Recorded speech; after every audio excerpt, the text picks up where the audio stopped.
qualifies me, I guess I'll start with this, what qualifies me to talk about this particular subject matter of working from home and leading a remote team is that um, since the age of 18, I have only been an employee for 3 years of my life. And so that was 3 years of my life where I went into an office and worked. The rest of that period of time, which, was like 5 years or so, um, I have worked from home. And so really that is over 2 decades of working from home, working remotely, setting up an office that needs to be efficient and effective in my home, and also leading a team. I think at the largest, I led a team of over 270 people that were all remote. So between training and onboarding and interviewing and connecting and getting to know people, this is a world I'm very familiar with. So we're going to set this up in 2 separate sections. The first section is just how to work from home yourself, tips for efficiency and focus. And some of you might be doing this for the very first time, and others, this may be in a place that you have lived in for a long time. I'm looking at you, Leanne, and I'm, know that some of you guys are familiar with this, but maybe looking for some tweaks. Then the second piece is how to lead a remote team. If there is a group that you are leading that for the very first time ever, nobody is going into the office, everybody's having to figure this out on their own, and what do you do with that as a leader? I'm going to address some of those things as well. So a little bit of bookkeeping before we dive right into the slides is, if you are new to Zoom, down at the bottom of the screen there, or on your phone, there is a chat box. So towards the end of this, there will be a question and answer session where I will just open it up to questions. And so that we can be efficient with asking those questions, and also not have to go, oh, can you hear me? My microphone's not working, all of that. Go ahead and utilize that chat box as a place that you can ask questions. So without further ado, here is my, let me do a screen share.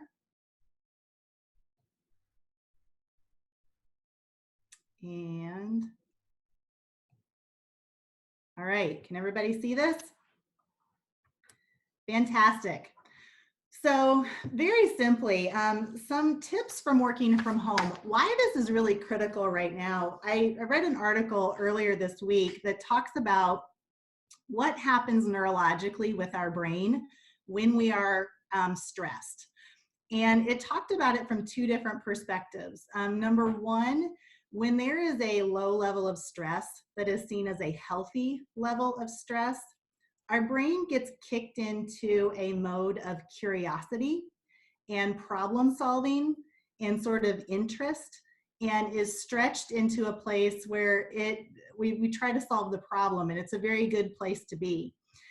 When we are thrown so far out of our norm that a larger stress is triggered, what happens is, actually in our body, we tend to go into some variety of a fight or flight response. And when we are kicked into that level of stress, it actually takes energy from the part of our brain that is utilized for logical thinking, for strategic planning, and for creativity. Energy that is normally is found there is actually taken from that area and put in more of an area of brain that is more of a survival instinct. So what that means right now is that the normal for everybody has just been like flipped on its head. And things that we once thought were certain are no longer certain. And so if people aren't feeling this high level of stress right now, it might be creeping up in them over a period of time.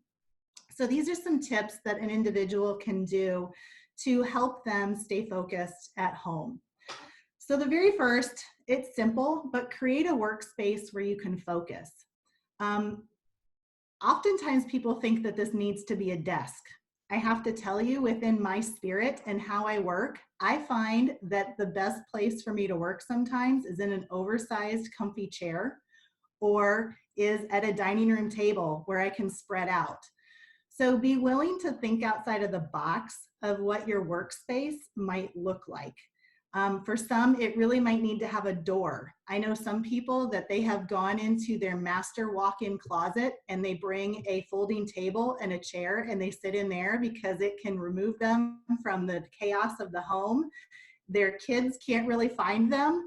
And it sort of has a sound buffer as well so that they can buffer everything that is going on in the rest of the house. But figure out what the creature comforts and what the necessities are that you need in that workspace. Is it a charger for your phone? Is it a dry erase board to outline ideas? Is it a candle for ambiance? Is it a window so natural light can come in and you can just feel connected? These might sound like simple things, but they can really bring a spirit to the workspace that is necessary to allow you to feel like you can get in a focus and get in a flow for work. Number 2 is to keep a routine. Keep your routine as much as possible. So this is, I was talking with, I think it was Ray the other day, and she said, you know, a big mistake that a friend of hers had made is not getting up and getting showered and just starting her day with a shower. Because sometimes if you don't take a shower at the beginning of the day, it's 5:30 and that still hasn't happened. So creating a routine, if it's getting up, if it's eating breakfast, if it's moving, if it's showering, if it's grabbing your coffee and then commuting to your workspace, even if it's 5 feet down the hallway, create a routine that can get your day going and can mentally shift your brain into a work mode. One thing I have also found that helps me start a work day is actually begins the night before. There's two, when you're working from home, there's almost 2 hats that you wear sometimes. There's the hat of the business owner or the strategic planner, and then there is the hat of the worker. So the night before or at the end of a work day, I will sit down and actually outline my schedule for the next day. I find that if I wake up and I try to start my day with thinking about that, I miss things, I don't think things through, I get sidetracked. So if I can, the day before or the end of the work day before, write out my schedule for the day with my to-do list and have that all good to go, that when I show up ready to work the next day, my task list is before me and I can just be an employee almost and just go through getting the things done. I don't have to think through that first.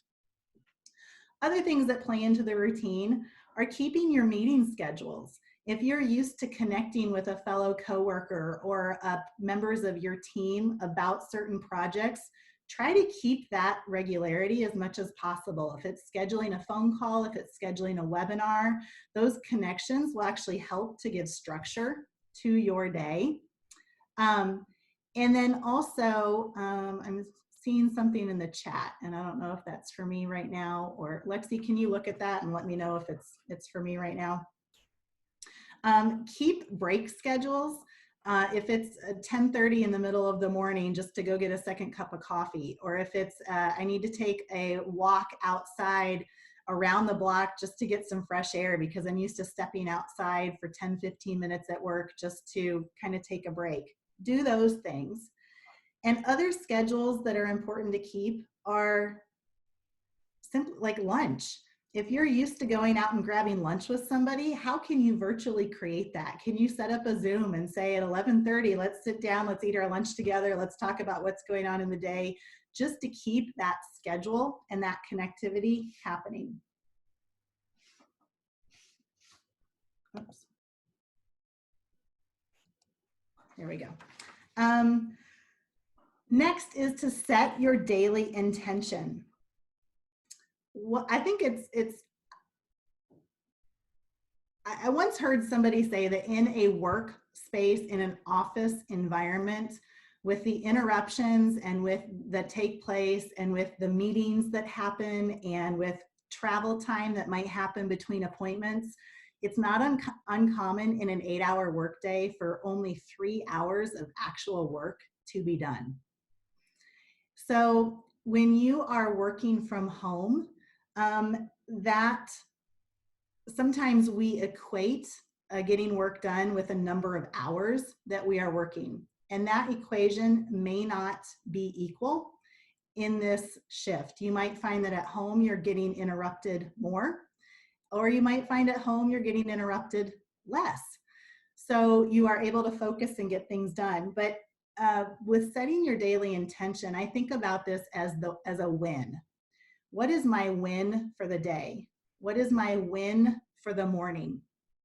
If I find that as the day goes on into the afternoon, it's more likely to get off track. So if the most important things for me to get accomplished can be done in the morning, then I'm more likely to get that done. And if the day goes off the rail, it's okay. At least I got the highest priority thing done. You may need to collaborate and check in with a boss or a manager just to find out and make sure you're on track with what is the highest priority thing for you to focus on right now. And there, you might want to also set some accountability with that, whether it's checking in with a boss at the end of the day, whether it's some accountability with the kids, and just say, hey guys, mom needs to get XYZ done by 1 p.m. today. Once that happens, the day is going to free up. And so you are setting your intention, giving the highest priority thing, keep the main thing, and then having a win and an intention for that day.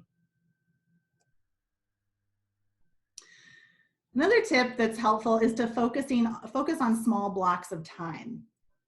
There is a law out there that's called Parkinson's Law. Parkinson's Law says that work expands or contracts to the time allotted for it. So a great way to bring some reference to this really simply is if you remember back to your school days, whether it's high school or college, how many of you remember cramming for a test the night before?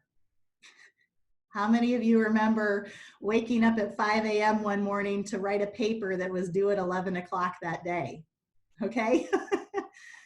Work expands or contracts to the time that's allotted for it. So if we give a project 10 hours to complete, we might goof off and sidetrack ourselves and whatever, and then we'll get it done in 10 hours.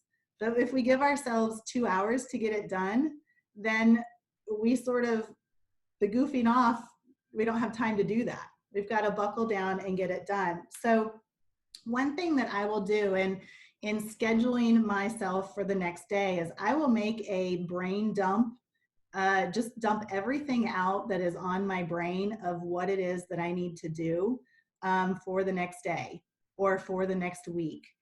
I'll then prioritize what's most important for the next day. And I will also assign an amount of time to that activity. Sometimes we can look at a list of 20 things to accomplish, and it might really only take us 30 minutes to do those 20 things. Other times we might have a list of 3 things long, but those 3 things might take 12 hours to complete all of them. So as you are looking at your to-do list, if you can assign an amount of time to the activities, you've heard the phrase, how do you eat an elephant? One bite at a time. We take a big project and we chunk it down into smaller blocks. It helps us to focus on smaller pieces. It helps us to feel a sense of accomplishment, and it also helps us to build momentum in getting a project completed. So focusing on those small blocks of time, breaking things down and assigning a time to it can be really important. And another little tip is to reward yourself. One of the managers and directors that I've worked with in another season of life, I've known her for about 8 years. And I remember talking with her, she loves food, who doesn't? Food's pretty incredible, it's great. And so we were talking about what would be a reward that she could set up for herself and be able to do once she had completed certain tasks in a day. And it very simply became that her reward would be lunch. Like once she got a certain amount of things done in the morning, then she could go have lunch. And whether it was lunch with a friend, lunch with her grandma, lunch, you know, leftover, whatever from last night, but she could take a break. So sometimes we need to, if there's projects that need some focus and need to get done, what's a reward that you can give yourself at the end of it? Is it lunch? Is it a social media? Is it giving yourself permission to take 10 minutes just to Zoom, you know, check out on social media and see what's going on? Is it going and getting an ice cream? Is it a walk around the block? Is it a connection with your family right now? Is it, I'll sit down and we'll do a puzzle. I'll take 20 minutes and we'll do a puzzle, or I'll help you with your homework. What is a reward that you can set up for yourself as you get things completed?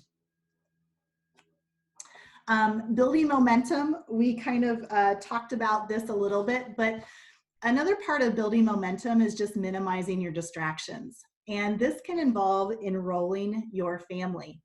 If your family's at home and you're not used to working with a family at home, there might be some very serious communication to happen around ground rules.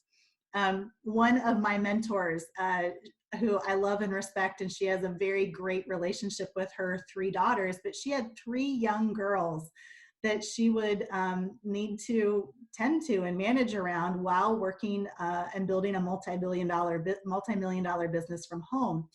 And a trick that she did to minimize interruptions is this is funny, I love it. She drew a picture, a little cartoon character of a little girl bleeding and then a little girl dying, and pasted this on her door, her office door. And her kids very clearly knew that if they were not one of those things, if they were not bleeding or if they were not dying and that door was closed, then they could not interrupt her. And so what creative boundaries do you need to come up with to allow yourself to build momentum, to allow yourself to get into a flow, to allow yourself to get things accomplished so that you can also enjoy the family time and have a little bit of separation between the two and not be interrupted constantly. And then the last thing for working from home for yourself is communication. Keeping the lines of communication open with coworkers is so important. I work from home. I'm used to this. It's something that is not a huge shift for me. However, I found myself last week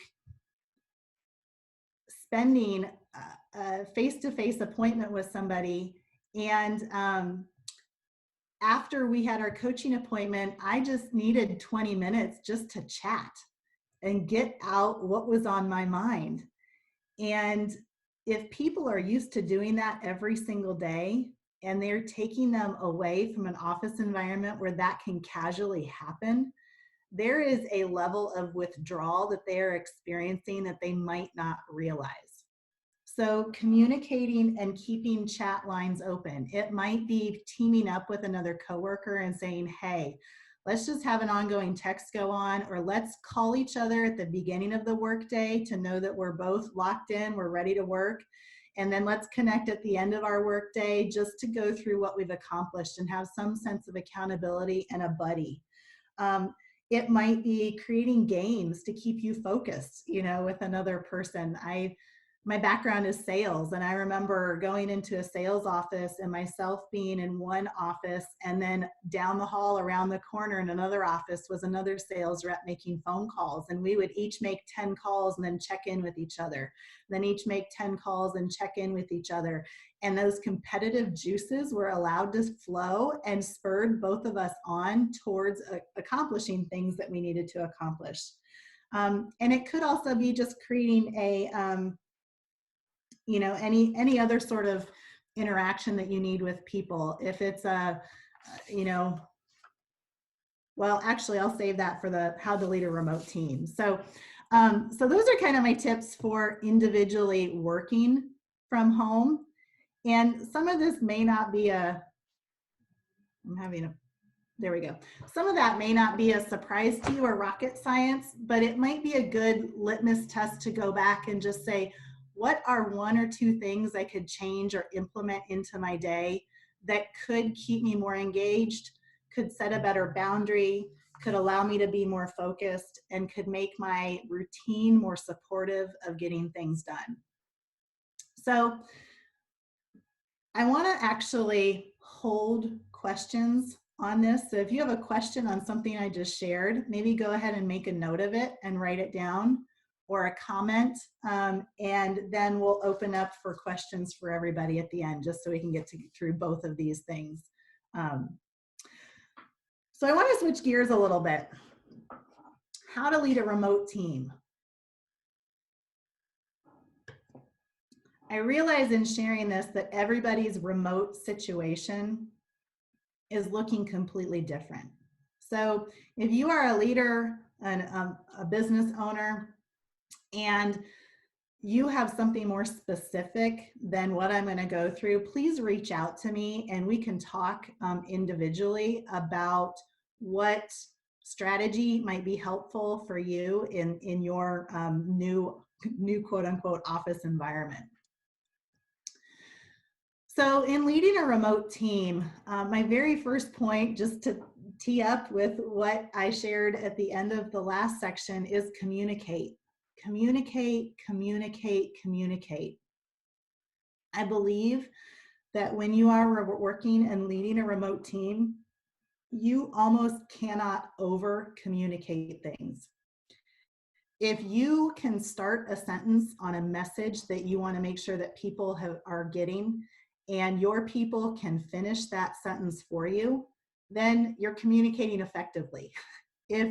If they can't finish the sentence for you, then it probably needs more communication.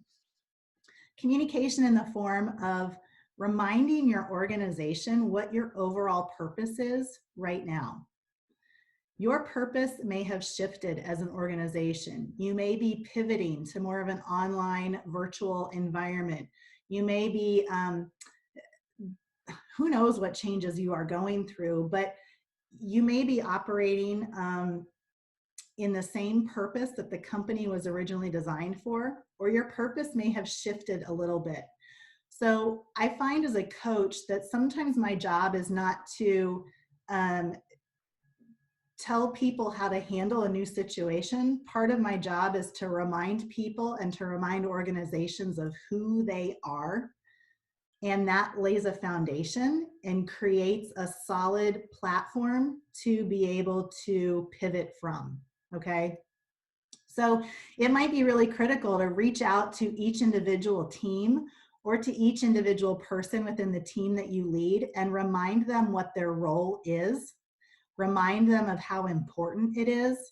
Remind them of the responsibility that they have and how it plays into the larger whole, so that they're enrolled in the direction that you're going and they are clear on living up to that and working up to that. Defining what success looks like, communicating what success by the end of the day looks like, communicating what the success by the end of the week looks like.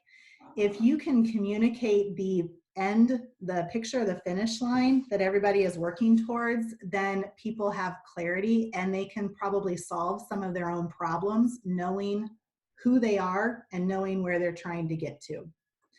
And then communicate in the form of huddles. I talked with somebody who works remotely. She lives here in Indianapolis, but her team and everybody that she works with is in Michigan, and they're all working remotely. And she said, we're having huddles to start the day as an entire organization every morning.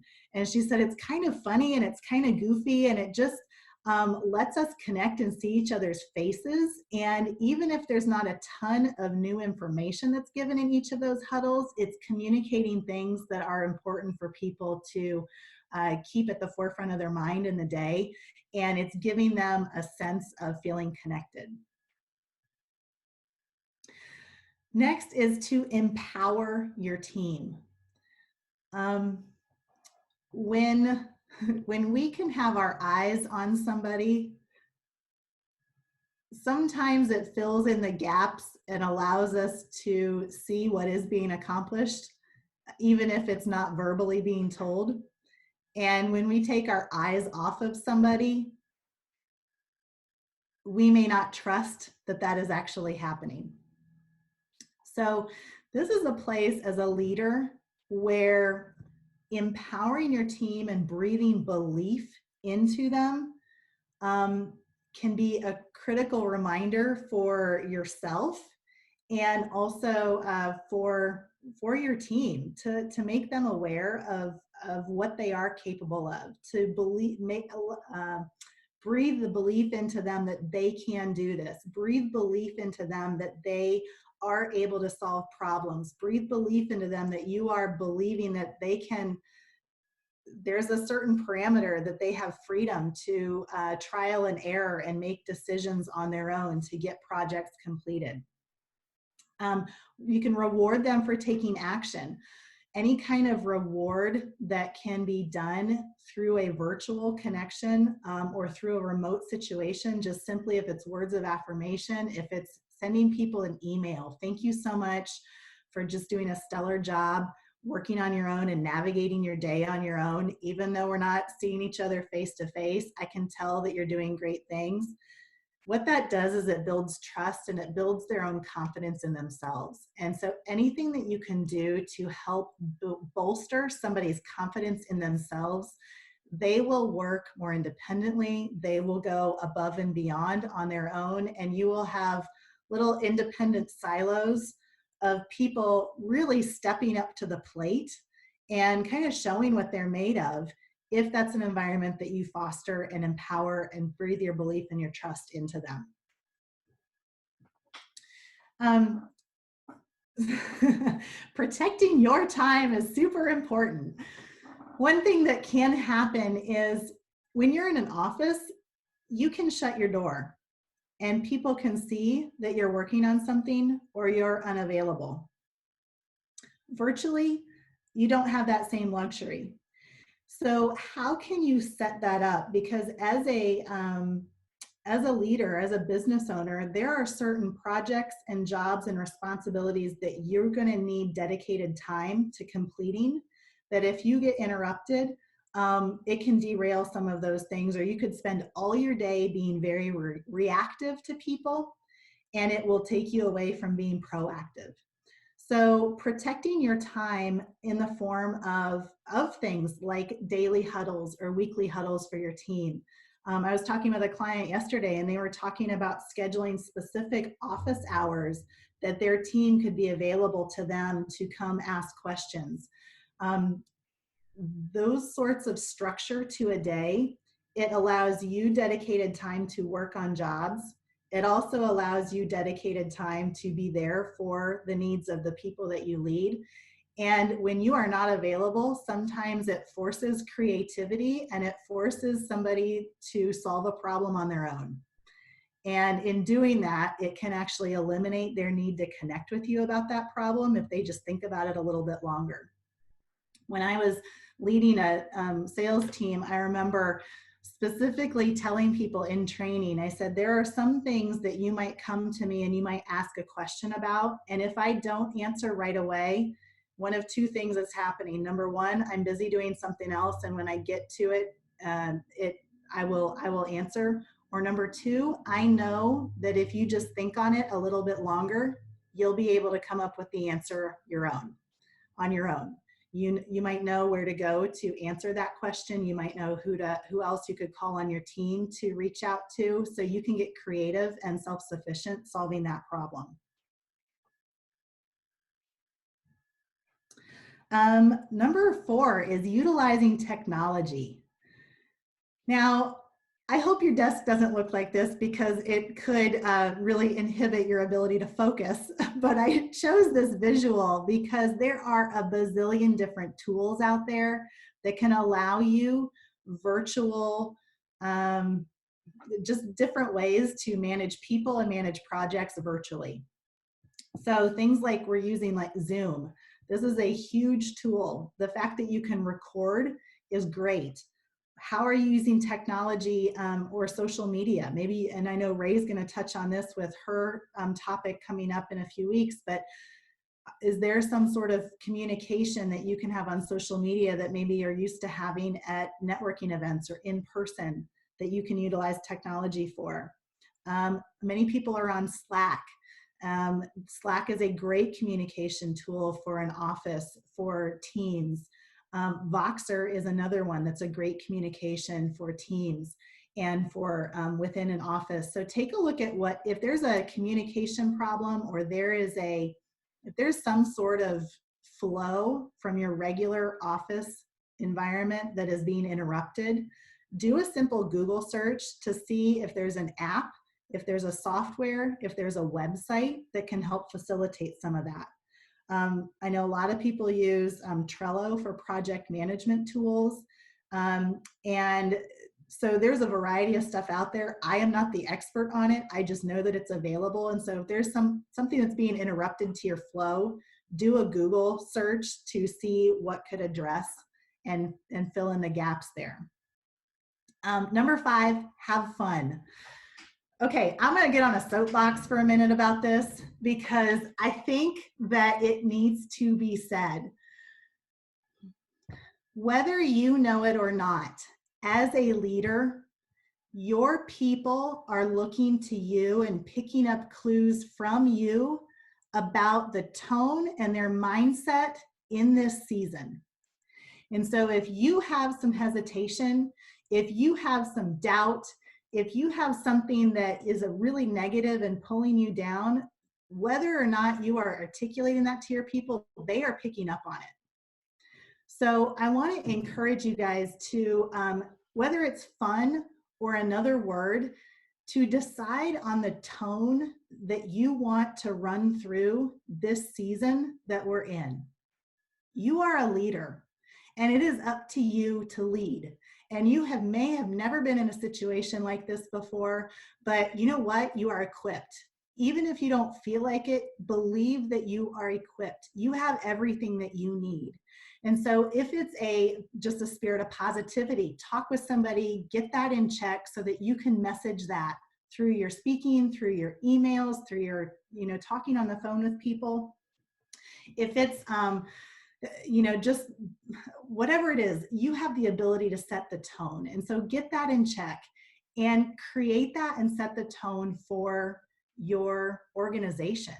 Are you playing stupid games, throughout these next few weeks? You could think of what do you do around the holidays? Is there a secret Santa kind of thing that goes on? Is there a way that you could incorporate fun like that into this time that we have together to create connectivity?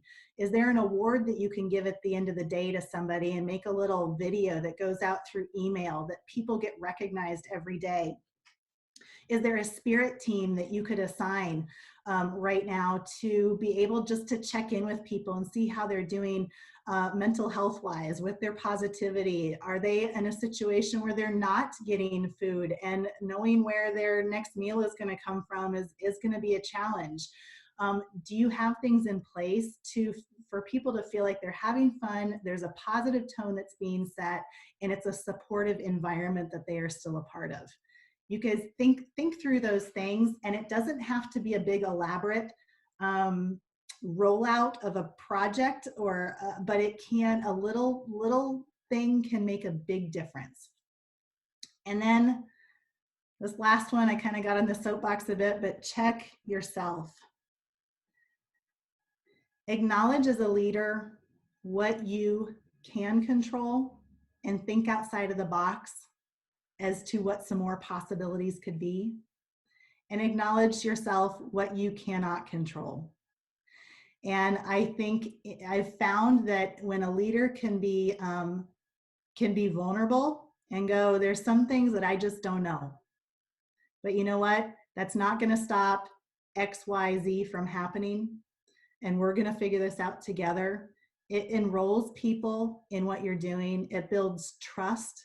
And it encourages people to come along on the journey that you're taking them on. So be in checking yourself, I guess, be gracious with yourself as well. Realize that you're doing the best that you can. Your team is doing the best that they can. And if progress doesn't look exactly the same that it used to, that's okay. Celebrate the fact that progress is still being made, and it will allow people to give more when they are able to find more reserves to give. So those are kind of my tips and real quick on how to work from home.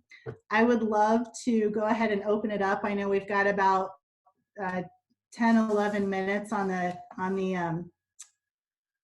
here. So go ahead, and if you have questions or specific comments, go ahead and open your chat box so I can see, and you guys can write either questions specifically to me directly, or you can write a question that would show to everybody or a comment to everybody, but I'll go ahead and open it up for questions, comments, or takeaways.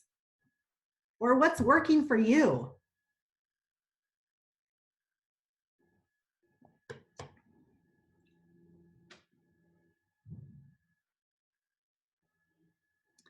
So Leanne said it's important to take care of ourselves so that we can encourage others. That's so true. It's put your mask on first on the airplane so that then you can help others.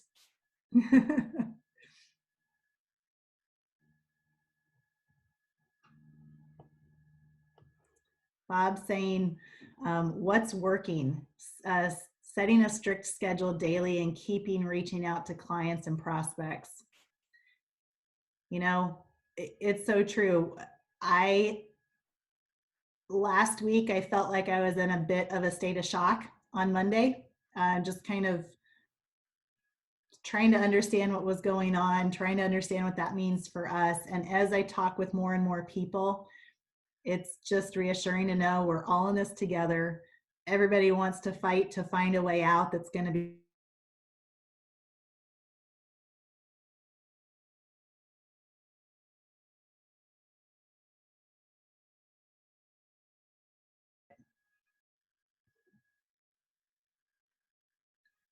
so. What other questions? This is not a huge, like, this might not be just a heavy question topic either.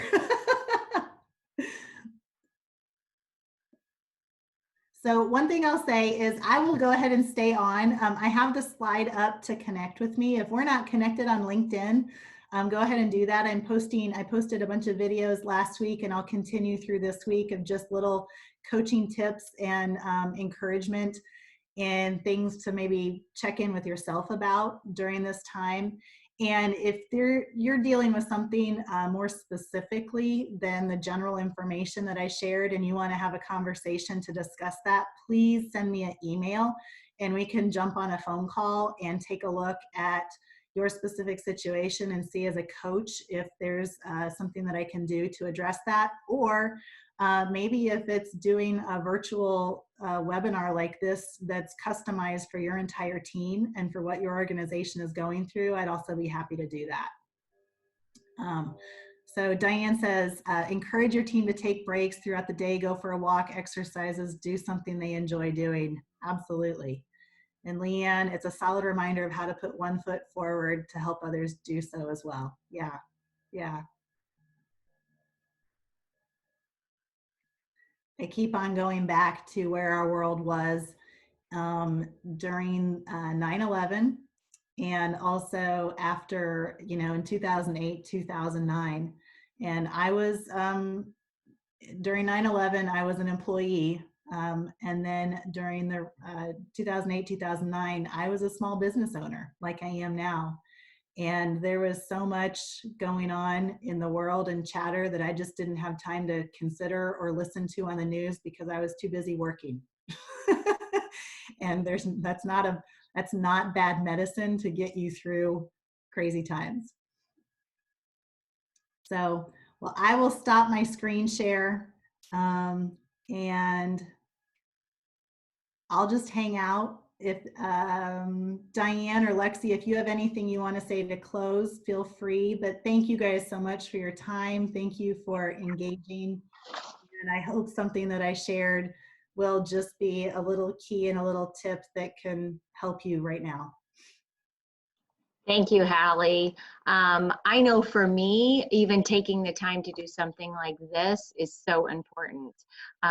You know, I just put a little thing on there, you know, I've tried to keep kind of the same tasks in hand and goals that I would normally do in the office. And again, we still have the same mission as a chamber organization, which businesses still have the same mission. It's just the way we have to really take each day at a time is much different. I know we're all working.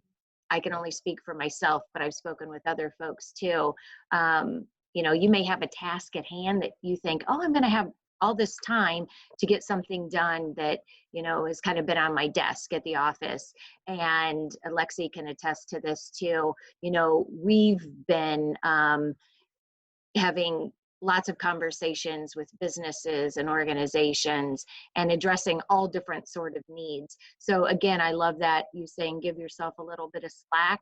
I know the other day, what I'm trying to do is say, you know what, at 5 o'clock, I'm putting all of this aside and I have to separate. It's not done, but it'll be here tomorrow. So if I can do that for myself and encourage, you know, my team to do that also, that helps us with positiveness and, you know, not feeling overwhelmed.